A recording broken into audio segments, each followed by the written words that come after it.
আসসালামু আলাইকুম। SR math ফাউন্ডেশনের পক্ষ থেকে সবাইকে স্বাগত জানাচ্ছি। অষ্টম শ্রেণী, দাখিল অষ্টম শ্রেণী এবং ইবতেদায়ী পঞ্চম শ্রেণীর বৃত্তির রেজাল্ট কিভাবে দেখা যায় আমি সেই বিষয়টা দেখানোর চেষ্টা করব।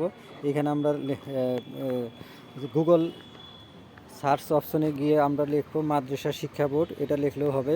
মাদ্রাসা শিক্ষা বোর্ড লেখার পর এরকম আপনার সামনে একটা উইন্ডো চলে আসবে। এখানে দেখেন বাংলাদেশ মাদ্রাসা শিক্ষা বোর্ড, এই লেখাটা চলে আসবে। এই লেখার উপর আপনারা ক্লিক করবেন। ক্লিক করার পর এইরকম একটা উইন্ডো চলে আসবে। এখানে আমরা এটাকে ক্লোজ করে দেবেন। একটু ক্লোজ করে দেওয়ার পর মাদ্রাসা শিক্ষা বোর্ডের যে ওয়েবসাইট, এখানে আমরা নিচের দিকে চলে আসবেন। এখানে দেখবেন যে নোটিশ নামে একটা অপশন আছে। এই নোটিশে আমরা চলে যাব। এই নোটিশেই আমরা সেই কাঙ্ক্ষিত রেজাল্ট দেখতে পারবো। এখানে নোটিশে অপশনে গিয়ে আমরা যে এখানে নতুন যে অপশন আছে এখানে ক্লিক করব। ক্লিক করার পর একটু ওয়েট করব আমরা। ওয়েট করার পর এখানে দেখেন যে চলে আসছে যে ফাইল 1 অথবা ফাইল 1-এ আমরা ফাইল 1-এর ডাউনলোডে ক্লিক করব। ডাউনলোড ক্লিক করার পর একটু ওয়েট করব আমরা যে ফাইলটি আমরা ডাউনলোড হয় কি না। যদি না হয় তাহলে ডাউনলোড যে অপশন আছে এইখানে আমরা ক্লিক করব।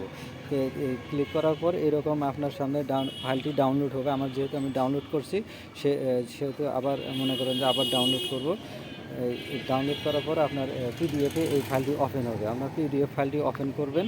ওপেন করলেই আপনারা আপনাদের রেজাল্ট শিটের একটা রেজাল্ট শিট চলে আসবে। এই রেজাল্ট শিটেই মূলত আপনাদের রেজাল্টটা আমরা দেখতে পারবো। এইখানে দেখেন, এইখানে লেখা আছে যে ইবতেদায়ী পঞ্চম শ্রেণীর বৃত্তি পরীক্ষা 2025 ফলাফল প্রকাশ। এখানে পঞ্চম শ্রেণীর বৃত্তি পরীক্ষার ফলাফল আমরা এইভাবে দেখতে পারবো। এইখানে নিচে দেখেন, আমরা নিচের দিকে আমাদের রেজাল্ট শিট দেওয়া আছে। এইভাবে আমরা পঞ্চম শ্রেণীর রেজাল্টটা এখান থেকে দেখতে পারবো। অনুরূপভাবে আমরা অষ্টম শ্রেণীর রেজাল্টটাও এইখান থেকে দেখতে পারবো। আমি আপনাদেরকে একটু পরে দেখানোর চেষ্টা করব। তাই ভিডিওটি যদি ভালো লাগে অবশ্যই আমার চ্যানেলটিকে সাবস্ক্রাইব করে রাখবেন। ধন্যবাদ সবাইকে। আপাতত এটাই ছিল আপডেট। এইখান থেকে আপনার জেলা, আপনার বিভাগ, জেলা থেকে আপনার পরীক্ষার্থীর রোল নাম্বার থেকে আপনি এখান থেকে যাচাই বাছাই করে দেখতে পারবেন। তারপর এইটাই ছিল আমার সর্বশেষ আপডেট। পরবর্তীতে আমি আরও বিস্তারিত জানানোর চেষ্টা করব।